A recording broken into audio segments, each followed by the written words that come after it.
নমস্কার। অন্নপূর্ণা যোজনার অফিসিয়াল যে নোটিফিকেশনটি ছিল, যেখানে বলা হয়েছিল 25 থেকে 60 বছর বয়সী কোনো মহিলা তিনি যদি সরকারি চাকরি করেন অথবা পেনশন পান অথবা আয়কর জমা দেন, তাহলে তিনি কিন্তু অন্নপূর্ণা ভাণ্ডার পাওয়ার যোগ্য নয়। কিন্তু মাননীয় মন্ত্রী 28শে মে 2026 রাত 8:51 ফেসবুকে একটি পোস্ট করেছিলেন। কারা অন্নপূর্ণা যোজনা পাবেন না তার একটি লিস্ট দিয়েছেন। সেই লিস্ট অনুযায়ী যদি বিচার করা হয় তাহলে কিন্তু সেটা নোটিশের সাথে মিলছে না। এখানে কি বলা হয়েছে দেখুন, আজকে সারা বাংলাতে বিভিন্ন ব্লক এবং পুরসভায় অন্নপূর্ণা যোজনার ফর্ম দেওয়া হলো। এই পোস্টটি কিন্তু করা হয়েছে 28শে মে 2026।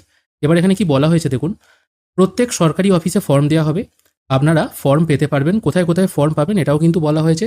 এখন মোটামুটি ফর্ম দেওয়ার কাজ শুরু হয়ে গেছে, সেই জন্য আর নতুন করে এই জিনিসটা বলছি না। এখানে কি বলা হয়েছে দেখুন, অন্নপূর্ণা যোজনা কারা পাবেন না? 25 বছরের নিচে এবং 60 বছরের ঊর্ধ্বে মহিলারা পাবেন না। এটা স্বাভাবিক, এটা আগেও নিয়ম ছিল লক্ষ্মীর ভাণ্ডারের ক্ষেত্রে, এখনও কিন্তু এটাই নিয়ম আছে।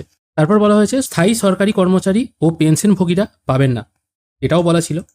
কিন্তু এখানে দেখুন 3 নম্বর পয়েন্টে বলা হচ্ছে যেসব শিশুর সরকারি অনুমোদন বা নথিভুক্তি নেই তাদের মায়েরা অন্নপূর্ণা যোজনার সুবিধা পাবেন না।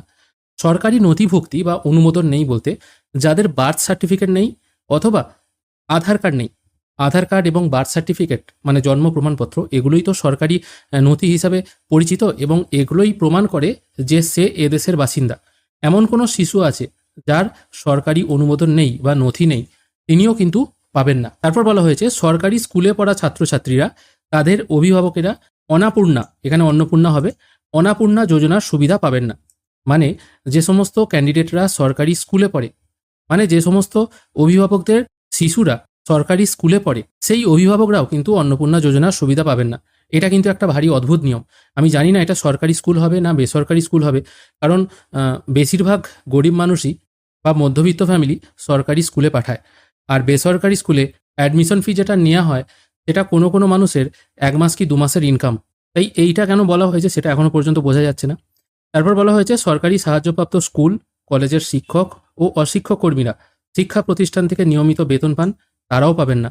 আয়কর প্রদানকারী মহিলারা পাবেন না, মানে যারা আয়কর দেন, যারা ইনকাম ট্যাক্স ফাইল করেন, শুধুমাত্র ইনকাম ট্যাক্স ফাইল করছেন, তাদের ইনকাম হয়তো 5 লাখ, কোনো লোনের জন্য হয়তো ইনকাম ট্যাক্স ফাইল করেছিলেন, তাদের কিন্তু অসুবিধা নেই। কিন্তু যাদের ইনকামটা এতটাই বেশি তাদের সরকারকে ট্যাক্স দিতে হয়, সেই সমস্ত মহিলারা পাবেন না। যাদের আইটিআর করা আছে তারা ভাবছেন আমি আইটিআর করেছি গত বছর, আমি কি পাবো না? না, সেটা ব্যাপার নয়।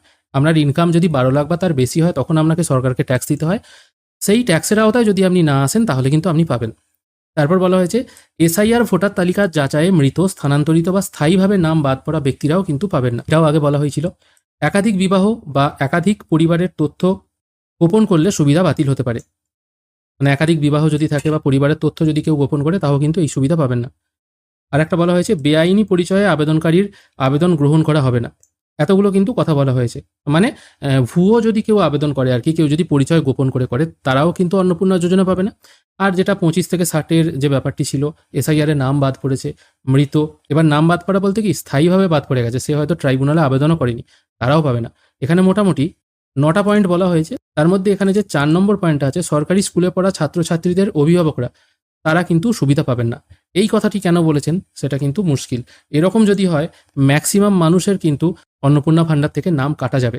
আর এটা কিন্তু কোনো ফেক প্রোফাইল নয়, এটা সম্পূর্ণ অফিসিয়াল প্রোফাইল। এখান থেকেই কিন্তু এই পোস্টটি করা হয়েছে। কত তারিখে করা হয়েছে সেটাও কিন্তু আমি মেনশন করে দিয়েছি। দেখা যাক পরবর্তীকালে এই পোস্টে কোনো রকম সংশোধন আসে কিনা। আপনারাও কিন্তু এই পোস্টটি ফেসবুকে গিয়ে খুঁজে পাবেন। আজকের ভিডিও এখানেই শেষ করছি। ভিডিও যদি ভালো লেগে থাকে অবশ্যই একটি লাইক করবেন। ভিডিও দেখার জন্য অসংখ্য ধন্যবাদ। ভালো থাকবেন।